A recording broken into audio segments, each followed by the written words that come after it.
Dr. Gary Peluso Verdend. Gary's the president at Phillips Theological Seminary here in Tulsa. He began last week helping us learn how to have civil discourse together. So let's welcome back Dr. Gary Peluso Verdend.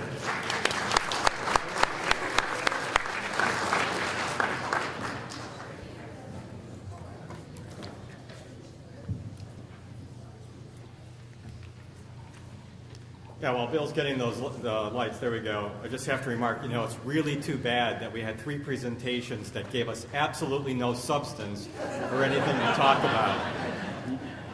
One more hand for the presenters. Another really spectacular set.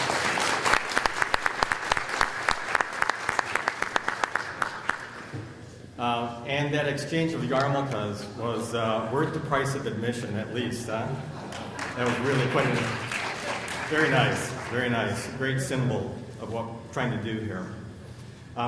My only really goal for this afternoon is to hopefully influence a little bit the conversation you have around your tables.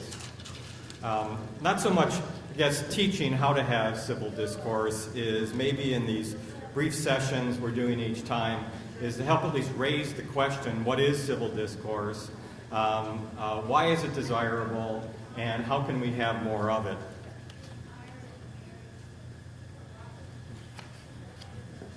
Civil discourse, as I said last week, this is my definition. It is a practice. Remember, a practice is something that needs to be learned. Of conversation and argument, characterized by honesty and mutual respect,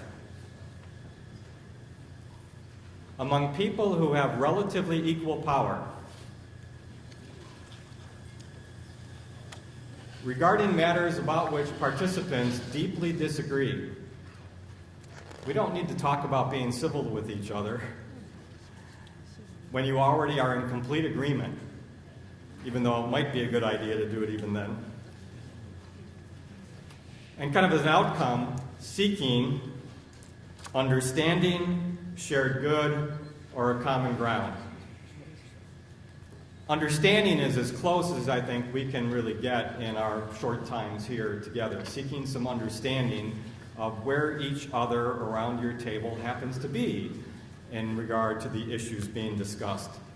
I mentioned last week a great resource at the website onbeing.org, which is Krista Tippett's website. Just as a plug, Krista's going to be here in Tulsa, April 7th. In a lecture co-sponsored by University of Tulsa, College Hill Presbyterian Church is a primary sponsor, and the seminary, speaking on the topic of science and religion. Krista has been working for a couple of years now in something called the Civil Conversations Project. And amongst the people that she's interviewed and had conversations with, 2 persons who were deeply divided for some period of time over defining marriage have coined just a great term about what some civil conversations may in fact result in, and that term is achieving disagreement. As an achievement, which especially in these days it really is. Let's take a look at the big picture as to what I'm trying to do in our time together. The late priest Amri Nawan has a wonderful little book called Reaching Out, where he defines hospitality. And especially in the chapter where he's talking about a movement from stranger to friend, he says the continuum on which we live when it comes to the other is between hostility and hospitality.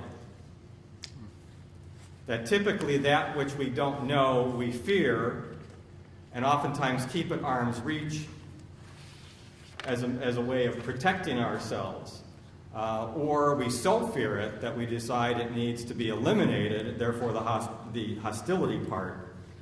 With hospitality making room for that which is other, without requiring that it becomes like you, and see what gifts might be shared between you and that other. Another part of the big picture, and I think this is awfully important, because most of us, I think, in this room will be concerned about the incivility of so much of public life in the United States. And if we're really honest, the incivility in our religious congregations, and if we're really honest, sometimes the incivility in our own homes. Incivility is a learned behavior.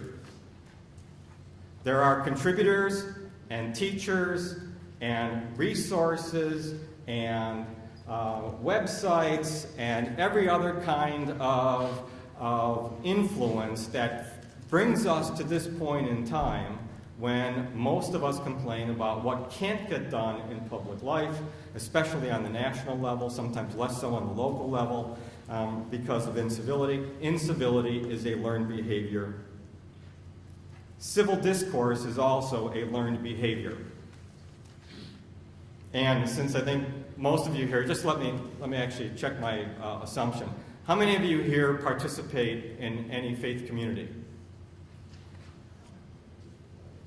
Okay, a great many.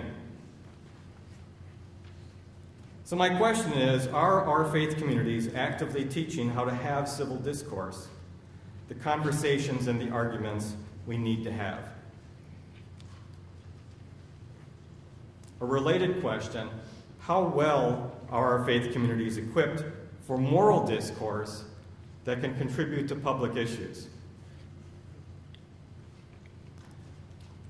Folks I read, and this includes both some political commentators, it's always some, it's not the whole range. Some political commentators, people who think about and worry about the shape and character of public life, as well as a number of folks who are right in the area of what we call public theology, all say in some way that faith communities are pre-political. Not non-political, pre-political, but maybe essential to a renewed sense of democracy. As in, where do people gather face-to-face, across generations, have an opportunity to talk about things that really matter, and maybe could learn something more than they know already about how to have disagreement and stay in the room with each other. As I mentioned last week, in the discussions around, and those who I know who have trying to practice civil discourse in their places where they live, they say it is the toughest work they've ever engaged in. And everything is off as soon as one party thinks the other party is ready to bolt. It's like a marriage. Anybody who's ever been in one, everybody who's ever gone to counseling knows there's a huge difference between marriage counseling and divorce counseling. Deep issues of division can be worked on as long as both parties want to stay in the room. As soon as one party is convinced the other party is not going to stay in the room, you're in a different ballgame. How in our religious congregations might we be learning and teaching how to engage in civil discourse, conversation and argument about things in which we deeply disagree, trying to stay mutual and honest and folks with relatively equal power, seeking some kind of understanding, shared ground, common good.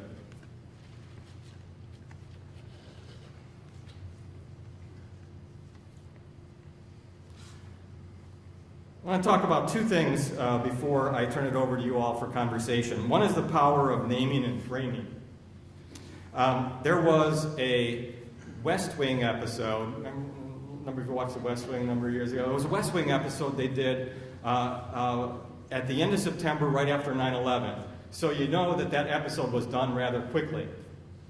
It still, to me, is one of the best pieces of television I've ever watched. It's absolutely fabulous. And here's the kind of plot line of how it went. You know that something has happened in the country. In the White House, something big has happened. And in the White House, on some sort of surveillance list, has come up the name of an individual that has been marked as a potential terrorist. And somebody by that name, as it turns out, is working in the White House. Somebody of Muslim extraction. the White House staff takes him off to a room upstairs and begins a form of interrogation. The White House is put on lockdown.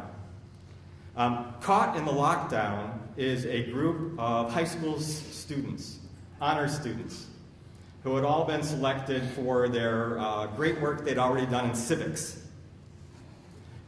So they're with their guide down in the White House cafeteria, which wasn't for whatever reason open that day. And they start scrounging around for things to eat.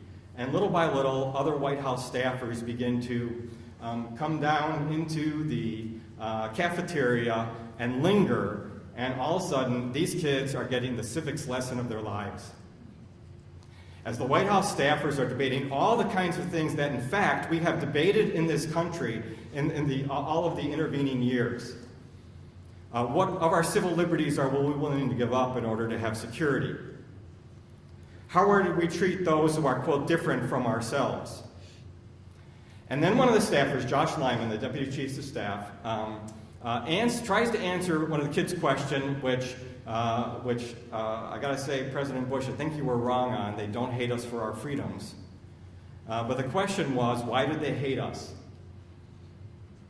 And so Josh went to an easel that happened to be down in the room, and he wrote up this question: Islamic extremist is to Islam as blank is to Christianity.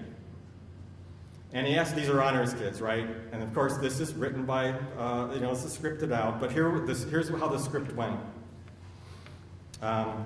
He asked the kids, how would you fill that in? And one kid said, fundamentalist. And Josh said, no. He says, fundamentalists are a lot of things, but most of them aren't looking to shoot and bomb and the like. No, not fundamentalist. And then some other kid, very ignorantly, says, Jehovah's Witnesses? Just as a little moment of levity. And Josh said, rolls his eyes and says, no, not Jehovah's Witnesses. KKK. Let that sink in. Islamist extremist is to Islam as KKK is to Christianity. Now, you Christians in the room, how would you like it if every time something negative done in the name of your religion was referred to as extremist? That the name of your religion gets attached to what one particular group who distorts your religion is doing, and now in the public mind, you create Islamic extremists. Can you imagine if this kind of construction is the way that our leaders had shaped our public discourse, connecting not the name of the religion, but a group that used the religion to its own ends? I think Muslims fearing every time there's another episode of violence in the country might be in a different place if we had had a conversation that was more framed that way than the way that our media and our public figures have tended to frame it. If we want to have a civil discourse, part of having that is paying attention to how you name. And asking the question, when does naming or framing in a particular way become so distorting that you're guilty of bearing false witness to what's actually at stake? And that, in my opinion, goes on way too often in our so-called public discourse. Second point I want to make, and really been trying to do throughout here, is the question is a matter of how to ask a question. And so I've got a tremendous example here of how not to ask a question. I'm going to show a little clip of an interview done by a Fox News interviewer, Reza Aslan, who's, you'll hear repeatedly, is a New Testament scholar who wrote a book on Jesus. And there are two things I want you to listen for. One is hear his framing on who the Romans thought Jesus was, based on our title of extremists that we have in front of us right now. And secondly, how the question is asked and what kind of conversation or non-conversation ensues. I got about a 3-minute clip here.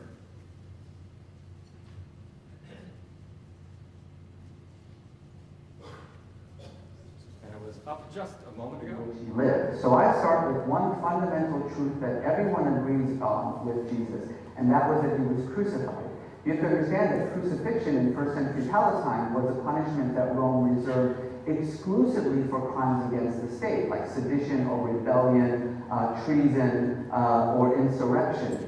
The thieves who were crucified alongside Jesus were not thieves. The Greek word blesses means bandit, and bandit was the most common term in Jesus' time for an insurrectionist.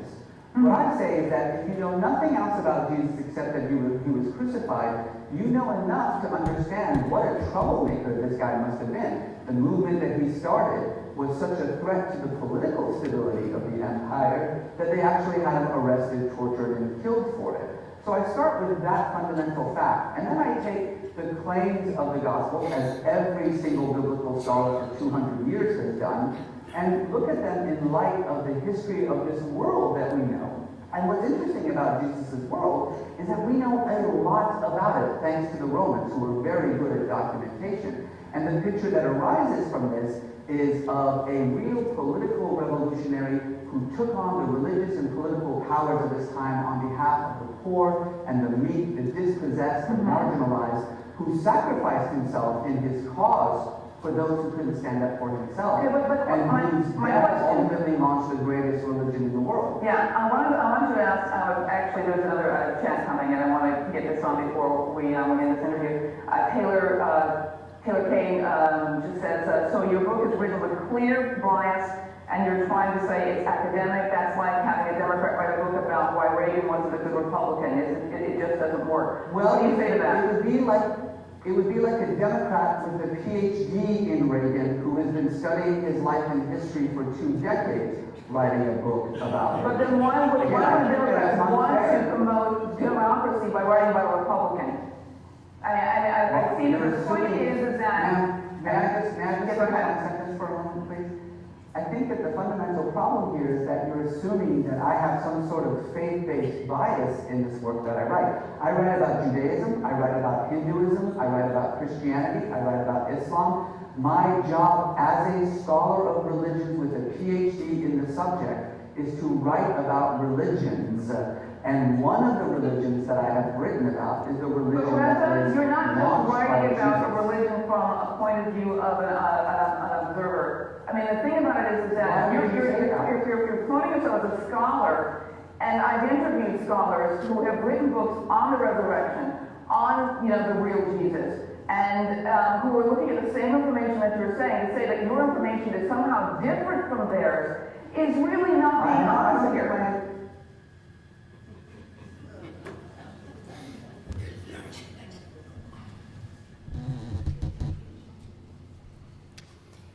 It would have been interesting if the debate had been, scholars look at the historical record. Experience of believers is oftentimes something else, in that many of our religions will say you can only truly understand the inner soul of the religion by walking in its path, by practicing it. That there are certain forms of knowledge that are only available to practitioners in the midst of living it. So, how might you, as a historian, have had a different take on the religion if you had been one who walks in its path versus one who does? That might have even been interesting. But this is not what we saw in front of us. What we basically saw was someone who is saying, because you're not a member of that religion, you ought not to be writing about it, and continually questioning that. While he is on his defensive, he must have said a dozen times in this 9 minutes, I'm a PhD in New Testament and been writing books on it there was no real conversation here, because the questions were not questions that really enabled conversation. So for today, for your tables, try to be hospitable. Make space for the other. Attend to that movement from hostility to hospitality. I'm asking you to, again, like we did last week, to speak and listen in pairs. Some of you, because of the odd number of the table, 3 is fine. This doesn't need to be a time when everybody speaks, everybody listens. If somebody has something they really want to talk about, great, start. That puts the other person in the pair, in the spot of listener. If there's time to flip it around, also good. But speakers, name a significant point on one of our speakers this morning made with which you agree and tell why you agree. That's one potential option for you. The other would be name a point one of the speakers made with which you disagree and tell why you disagree. For those who are listening, do it actively, please.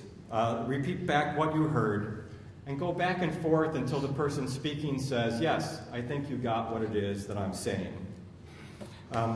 You had such great materials to work with. Just kind of click down very quickly what Dr. Enchassi talked about. 9/11, 7/11, I'm going to use that somewhere, I'm sure. The consequences of 9/11 for Muslim participation in larger society, in American society. That act of hospitality he talked about by the prophet in receiving Christians into the mosque to sleep and to pray. That attitude of no compromise, of rigid literal interpretation, labeling, again, the naming thing, labeling others infidels and what that allows, glorification of death and the like, a strategy of combating hate with love. Rabbi Micah, besides the wonderful exchange of yarmulkes, talking about how there are, in Reform Judaism in particular, there's something that chafes against extremism, but also mentioned fundamentalism, the example of the red heifer and the group that desires to build a third temple, the connection to Christian millennialists, as in there's a new world order which will be brought in violently by God, and love the story, the Torah is not in heaven. And then Reverend Floyd, which, by the way, I don't know if others in the room picked this up, had a real confessional tone to it, right? It was really interesting what came across, at least to me as another Christian, talking about racism, male privilege, religion kills in its modern sense, crusade as religion killing in an ancient sense with some very live ramifications, and the relationship between Christianity and Judaism, and Martin Luther's diatribes. You had a lot of great material to work with. Something you agree with and why, something you disagree with and why. Choose up partners. I'll call you back together at about 10 minutes to and ask you to report back something from your table. And there also might be some questions you might have for our speakers at that point that you'd like to ask. So attend to each other.